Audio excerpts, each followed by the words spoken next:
ഇപ്പോൾ നാം ശ്രവിച്ചുകൊണ്ടിരിക്കുന്നത് morning voice എന്ന ആത്മീയ ശുശ്രൂഷയാണ്. ഇന്ന് ദൈവവചനത്തിൽ നിന്നും കർത്താവിൻ്റെ ദാസൻ വിനോദ് തോമസ് കോട്ടയം ധ്യാനചിന്തകൾ പങ്കുവയ്ക്കുന്നു. ദൈവനാമത്തിന് മഹത്വം ഉണ്ടാകട്ടെ. മോർണിംഗ് വോയിസിലൂടെ ദൈവവചനം ശ്രവിക്കുന്ന എല്ലാവർക്കും കർത്താവായി യേശു ക്രിസ്തുവിൻ്റെ നാമത്തിലുള്ള സ്നേഹവന്ദനങ്ങളെ അറിയിക്കുന്നു. തെസ്സലോനിക്കർക്ക് എഴുതിയ 1-ാം ലേഖനം 1-ാം അധ്യായത്തിൻ്റെ 7-ാം വാക്യം നമുക്ക് വായിക്കാം. അങ്ങനെ നിങ്ങൾ മക്കദോന്യയിലും അഖായയിലും വിശ്വസിക്കുന്ന എല്ലാവർക്കും മാതൃകയായി തീർന്നു. തെസ്സലോനിക്ക വിശ്വാസികളുടെ മാതൃകാ ജീവിതത്തെക്കുറിച്ചാണ് പറയുന്നത്. ഏതൊക്കെ കാര്യങ്ങളിലാണ് അവർ മാതൃകയായിരുന്നത് ഇവിടെ പറയുന്നുണ്ട്. അവരുടെ വിശ്വാസത്തിൻ്റെ വേലയിൽ, സ്നേഹത്തിൻ്റെ പ്രയത്നത്തിൽ, കർത്താവായ യേശുക്രിസ്തുവിന്റെ പ്രത്യാശയുടെ സ്ഥിതിയിൽ അവർ മാതൃകയായിരുന്നു എന്ന് നാം കാണുന്നുണ്ട്. മാത്രമല്ല, വളരെ കഷ്ടം സഹിക്കേണ്ടി വന്നിട്ടും പരിശുദ്ധാത്മാവിൻ്റെ സന്തോഷത്തോടെ വചനം കൈക്കൊണ്ട് അവർ അപ്പോസ്തലന്മാർക്കും കർത്താവിനും അനുഗാമികളായിത്തീർന്നു. അപ്പോൾ അവർ 2 കാര്യങ്ങളിലാണ് അനുഗാമികളായിത്തീർന്നു. ഒന്ന്, കർത്താവിന് വേണ്ടി കഷ്ടം സഹിക്കുന്നതിൽ അവർ മറ്റുള്ള വിശ്വാസികൾക്കൊരു പ്രചോദനമായിരുന്നു. കർത്താവിന് വേണ്ടി കഷ്ടം സഹിപ്പാൻ മറ്റുള്ളവരെ പ്രേരിപ്പിക്കുന്ന നിലയിൽ ഇവർ കഷ്ടം സഹിച്ച് ധൈര്യത്തോടെ കർത്താവിന് വേണ്ടി നിന്നു. കഷ്ടതയിൽ തളർന്നു പോകാതെ, ക്ഷീണിച്ചു പോകാതെ, വിശ്വാസത്തിന്റെ വേലയോടെ, സ്നേഹപ്രയത്നത്തോടെ, കർത്താവായ യേശുക്രിസ്തുവിന്റെ പ്രത്യാശ സ്ഥിരതയോടെ അവർ കഷ്ടം സഹിച്ചു. ആ നിലയിൽ അവർ മാതൃകയായിത്തീർന്നു. 2-ാമത്തെ കാര്യം, അവര് സുവിശേഷ ഘോഷണത്തിൽ മാതൃകയുള്ളവരായിത്തീർന്നു. അവരെ മറ്റുള്ളവരിടത്തേക്ക് സുവിശേഷം അറിയിച്ചു.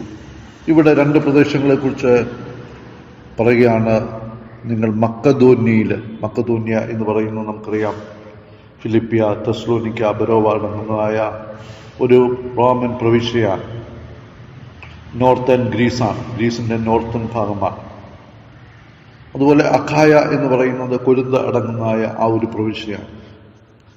ഗ്രീസിന്റെ മധ്യഭാഗത്തും തെക്കൻ ഭാഗവുമാണ് അഖായ. ഇങ്ങനെ ഈ പ്രദേശങ്ങളിലെല്ലാം അവർ മാതൃകയായിത്തീർന്നു. മാതൃക എന്നുള്ളതിന് ഇവിടെ ഉപയോഗിച്ചിരിക്കുന്ന വാക്ക് ടൂപ്പോസ് എന്ന വാക്കാണ്. അതിൻ്റെ അർത്ഥം വിസിബിൾ മാർക്കാണ്, കാണത്തക്ക നിലയുടെ അടയാളമായിട്ട് അവർ തീർന്നു. സുവിശേഷ ഘോഷണത്തിൽ, കഷ്ടം സഹിക്കുന്നതിൽ, മറ്റുള്ളവരെ സ്നേഹിക്കുന്നതിൽ അവർ മാതൃകയായി തീർന്നു എന്ന് നമുക്ക് കാണുവാൻ സാധിക്കും. 4-ാം അധ്യായത്തിലേക്ക് വരുമ്പോൾ, അന്യോന്യം സ്നേഹിപ്പാൻ ദൈവത്താൽ ഉപദേശം ലഭിച്ചല്ലാതെ മക്കദോനിയിൽ എല്ലായിടമുള്ള സഹോദരന്മാരോടും അങ്ങനെ ആചരിച്ചു പോരുന്നു. സ്നേഹത്തിന്റെ കാര്യത്തിൽ, അവരൊരു സഹോദരപ്രീതിയുടെ കാര്യത്തിൽ അവർ നല്ല മാതൃകയായിരുന്നു എന്നുള്ളത് നമുക്ക് കാണുവാനായിട്ട് സാധിക്കും.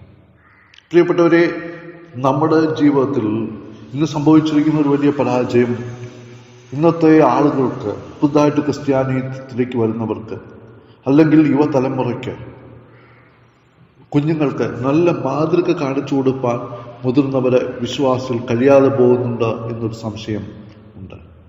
നല്ല മാതൃക കണ്ടാലേ ആളുകൾ കർത്താവിനെ കാണുവാൻ സാധിക്കത്തുള്ളൂ.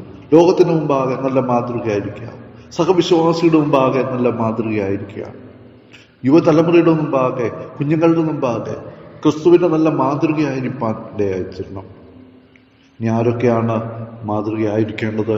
എല്ലാവരും മാതൃകയായിരിക്കണം എന്നുള്ള, കാരണം കർത്താവ് നമുക്കൊരു നല്ല മാതൃകാ ജീവിതം കാഴ്ചവെച്ചിട്ടാണ് പോയതെന്ന് പത്രോസ് പറയുന്ന നാം 1 പത്രോസ് 2-ാം അധ്യായം 21-ാമത്തെ വാക്യത്തിൽ നമ്മൾ വായിക്കുന്നുണ്ട്. ക്രിസ്തുവും നിങ്ങൾക്കൊരു കഷ്ടം അനുഭവിച്ച് നിങ്ങൾ അവന്റെ കാൽച്ചുവട് പിന്തുടരുവാൻ ഒരു മാതൃക വിച്ഛേദിച്ചു പോയിരിക്കുന്നു. കർത്താവ് ഈ ഭൂമിയിൽ നിന്ന് പോയപ്പോൾ നമുക്ക് രക്ഷ ഒരുക്കി, നമുക്ക് നിത്യജീവൻ ഒരുക്കി നൽകിയിട്ട് പോവുക മാത്രമല്ല, കഷ്ടം അനുഭവിച്ചുകൊണ്ട് കഷ്ടതയുടെ മധ്യത്തിലും കർത്താവിനെ എങ്ങനെ നിലനിൽക്കാൻ കഴിയും എന്നുള്ളതിൻ്റെ, ആത്മീയ ജീവിതം നയിക്കാൻ എങ്ങനെ കഴിയും എന്നുള്ളതിൻ്റെ, കർത്താവിന് വേണ്ടി എങ്ങനെ ജീവിക്കാൻ കഴിയും എന്നുള്ളതിൻ്റെ നല്ല മാതൃക വെച്ചിട്ടാണ് കർത്താവ് പോയിരിക്കുന്നത്. ആ മാതൃക പിന്തുടരുവാനുള്ളതായ ഉത്തരവാദിത്വം നമുക്കുണ്ട്. എല്ലാ വിശ്വാസികളും ആ മാതൃക പിന്തുടരും. പൗലോസ് ആ മാതൃക പിന്തുടരുന്നു എന്ന് പൗലോസ് പറയുന്നുണ്ട്. നാം ഫിലിപ്പിയ ലേഖനത്തിലേക്ക് വരുമ്പോൾ അവിടെ പൗലോസ് പറയുന്ന വാക്കുകൾ, അതിന്റെ 3-ാം അധ്യായത്തിന്റെ 17-ാമത്തെ വാക്യം, സഹോദരന്മാരെ, നിങ്ങളെല്ലാവരും എന്നെ അനുകരിപ്പീൻ, ഞാൻ നിങ്ങൾ കാണിച്ച മാതൃക പ്രകാരം നടക്കുന്നവരെയും കുരുക്കൊള്ളുകയും ഇപ്പൊ പൗലോസ് നല്ല മാതൃക കാണിച്ചു, കർത്താവിന്റെ മാതൃക കാണിച്ചു. അതിനുശേഷം ആ മാതൃക പ്രകാരം ജീവിക്കുന്ന ആളുകളെയും പൗലോസിന് കാണാൻ കഴിയുന്നു. പൗലോസിന്റെ മാതൃക ഏറ്റെടുത്ത് കർത്താവിന് വേണ്ടി ജീവിക്കുന്ന ആളുകൾ ഉണ്ടായിരുന്നു. അവരെയും നിങ്ങൾ കുറിക്കൊള്ളണം. ആ മാതൃക നിങ്ങൾ ശ്രദ്ധിക്കണം, ആ മാതൃക നിങ്ങൾ മനസ്സിലാക്കണം, ആ മാതൃക നിങ്ങൾ അനുകരിക്കണം എന്നാണ് പൗലോസ് വിശ്വാസികളെ ഓർപ്പിക്കുന്നത്.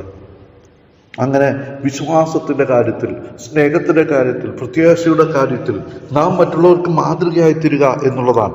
നാം പലപ്പോഴും കർത്താവിനെ നോക്കുക, ഞങ്ങളെ നോക്കണ്ട എന്ന് പറഞ്ഞതിൽ പത്രോസ് യോഹന്നാനും ആ സുന്ദരമെന്ന ദേവാലയ ഗോപുരത്തിൽ ആ ഭിക്ഷയച്ചുകൊണ്ടിരുന്നവനോട് പറഞ്ഞത് ഞങ്ങളെ നോക്കാനാണ്. നമ്മളെ നോക്കി ക്രിസ്തുവിനെ കാണുവാൻ കഴിയത്തക്ക നിലയിൽ നാം അടയാളങ്ങളായി, വെളിപ്പെടുന്ന മാതൃകകളായി ജീവിക്കണമെന്ന് ദൈവം നമ്മെക്കുറിച്ച് ആഗ്രഹിക്കുകയാണ്.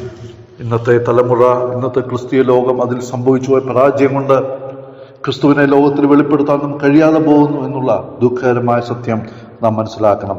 മാതൃകാ ജീവൻ നയിക്കുന്ന തടസ്സമായിട്ട് നമ്മുടെ ജീവിതത്തിലുള്ളതൊക്കെ നീക്കി നാം മാതൃകയുള്ളവരായിരിക്കണം എന്നുള്ളതാണ്. ഇനി ആരൊക്കെയാണ് മാതൃകയായിരിക്കേണ്ടത്? ഏതൊക്കെ കാര്യങ്ങളിലാണ് മാതൃകയായിരിക്കേണ്ടത്? പൗലോസ് മൂപ്പന്മാരോട് പറയുന്നത് നാം വായിക്കുന്നുണ്ട്. 1 പത്രോസ് 5:3 ഇടവകളുടെ മേൽ കർത്തൃത്വം നടത്തുന്നവരായിട്ടല്ല, ആട്ടിൻകൂട്ടത്തിന് മാതൃകയായി തീർന്നുകൊണ്ട് അധ്യക്ഷ ചെയ്യുകയും. മൂപ്പന്മാരോട് പറയുകയാണ്, നിങ്ങൾ ഇടവകളുടെ മേൽ കർത്താക്കന്മാരായിട്ടല്ല, പിന്നെയോ ആട്ടിൻകൂട്ടത്തിന് അഥവാ ദൈവജനത്തിന്, ദൈവസഭയ്ക്ക് മാതൃകയായിട്ട് തീർന്നുകൊണ്ട്. അപ്പം മൂപ്പന്മാര് സഭയിൽ മാതൃകയുള്ളവരായിരിക്കണം. അവരെ നോക്കി ക്രിസ്തുവിന്റെ സ്നേഹം, ക്രിസ്തുവിന്റെ ജീവിതം, ക്രിസ്തുവിന്റെ ആ മഹത്വം കാണാൻ ഇടയാകണം. ക്രിസ്തുവിനെ അവരിലൂടെ സഭയിലെ വിശ്വാസികൾ കാണുവാൻ ഇടയായി തീരണം എന്നുള്ളതാണ് നമ്മെക്കുറിച്ച് കർത്താവ് ആഗ്രഹിക്കുന്നത്. അപ്പം മൂപ്പന്മാരെ മാതൃകാ ജീവൻ നയിച്ചില്ലെങ്കിൽ അവർ ആട്ടുംകൂട്ടത്തോട് ചെയ്യുന്ന വലിയ ദ്രോഹമാണ് എന്ന് നമുക്കിവിടെ നിന്ന് കാണുവാൻ സാധിക്കും. മാത്രമല്ല സുവിശേഷകന്മാര് മാതൃകയായിരിക്കണമെന്ന് നമുക്ക് കാണുവാൻ സാധിക്കും. പൗലോസ് തിമോത്തിയോസിനോട് ആ കാര്യം പറയുന്നത് നമ്മൾ 1 തിമോത്തിയോസ് 4-ാം അധ്യായത്തിന്റെ 12-ാമത്തെ വാക്യത്തിലേക്ക് വരുമ്പോൾ, ആരും നിന്റെ യൗവനം തുച്ഛീകരിക്കരുത്, വാക്കില്, നടപ്പില്, സ്നേഹത്തില്, വിശ്വാസത്തില്, നിർമ്മലതയില് വിശ്വാസികൾക്ക് മാതൃകയായിരിക്കുക. യുവ സുവിശേഷകനായ തിമോത്തിയോസിനോട് പറയുകയാണ് ഏതൊക്കെ കാര്യങ്ങളാണ് മാതൃകയായിരിക്കേണ്ടത്. വാക്കിൽ മാതൃകയായിരിക്കുക, നടപ്പിൽ മാതൃകയായിരിക്കുക, സ്നേഹത്തിൽ മാതൃകയായിരിക്കുക, വിശ്വാസത്തിൽ മാതൃകയായിരിക്കുക, നിർമ്മലതയിൽ മാതൃകയായിരിക്കുക. ഈ കാര്യങ്ങളെല്ലാം മാതൃകാ ജീവിതം നയിക്കണം എന്ന് തിമോത്തിയോസിനെ ഓർപ്പിക്കുകയാണ്. അഥവാ തിമോത്തിയോസ് ആയിരിക്കുന്ന എഫെസോസിലെ വിശ്വാസികൾ ഈ കാര്യങ്ങളിലെല്ലാം തിമോത്തിയോസിൽ നല്ല മാതൃക കണ്ട് അവർക്ക് പിന്തുടരുവാൻ ഇടയായി തീരണം. നമുക്കറിയാം വിശ്വാസികൾ മാതൃകയുള്ളവരായിരിക്കണമെന്ന് നാം വായിച്ചതായ ഫിലിപ്പി ലേഖനം 3-ാം അധ്യായത്തിന്റെ 11-ാമത്തെ വാക്യത്തിൽ കാണുവാൻ സാധിക്കുന്നു. വിശ്വാസികൾ എല്ലാവരും മാതൃകയുള്ളവരായിരിക്കണം. മൂപ്പന്മാർ മാത്രമല്ല, സുവിശേഷകന്മാർ മാത്രമല്ല, വിശ്വാസികളെല്ലാം മാതൃകയുള്ളവരായിരിക്കണം. പൗലോസ് അപ്പോസ്തലൻ തീത്തോസിനോടും ആ കാര്യം പറയുന്ന നാം 1 തീത്തോസിന്റെ ലേഖനം 2-ാം അധ്യായത്തിന്റെ 7-ാമത്തെ വാക്യത്തിൽ പറയുന്നു, വിരോധി നമ്മെക്കൊണ്ട് ഒരു തിന്മയും പറയാൻ വകയില്ല, ലജ്ജിക്കേണ്ടതിന് സകലത്തിലും നിന്നെ തന്നെ സൽപ്രവൃത്തികൾക്ക് മാതൃകയായി കാണിക്കാം. പിശാച് നമുക്കെതിരെ ഒന്നും പറയാനില്ലാതെ ലജ്ജിച്ചു പോവാൻ, സകലത്തിലും നിന്നെ തന്നെ സൽപ്രവൃത്തികൾക്ക് മാതൃകയായി കാണിക്കുക. സൽപ്രവൃത്തികൾ മാതൃക വിശ്വാസികൾ കാണാൻ കഴിയേണ്ടത് സുവിശേഷകനിൽ നിന്നാണ് എന്ന് കാണുവാൻ സാധിക്കും. അപ്പോൾ സുവിശേഷകൻ സൽപ്രവൃത്തികൾക്ക് മാതൃകയായിരിക്കണം. പ്രിയ ദൈവമക്കളെ, നാം എത്രത്തോളം മാതൃകാ ജീവൻ നയിക്കുന്നുണ്ട് എന്ന് നമ്മോട് തന്നെ ഒന്ന് വിലയിരുത്തുവാൻ ഇടയായി തീരട്ടെ. നമുക്കെല്ലാ കാര്യങ്ങളും മാതൃകയുള്ളവരായിരിക്കാം. അടുത്ത തലമുറ, നമ്മെ കാണുന്നവർ, ലോകം ക്രിസ്തുവിനെ നമ്മളിലൂടെ കാണുവാൻ ഇടയായി തീരട്ടെ. തെസ്സലോനിക്ക വിശ്വാസികള് നല്ല മാതൃകാ ജീവൻ നയിച്ചു എന്ന് പൗലോസ് അവരെ കുറിച്ച് സാക്ഷ്യം പറയുന്ന പോലെ ദൈവാത്മാവ്, കർത്താവ് നമ്മെക്കുറിച്ച് സാക്ഷ്യം പറയുവാൻ ഇടവരുത്തട്ടെ. അതിനായിട്ട് ദൈവത്തിന്റെ ആത്മാവ് നമ്മെ സഹായിക്കട്ടെ.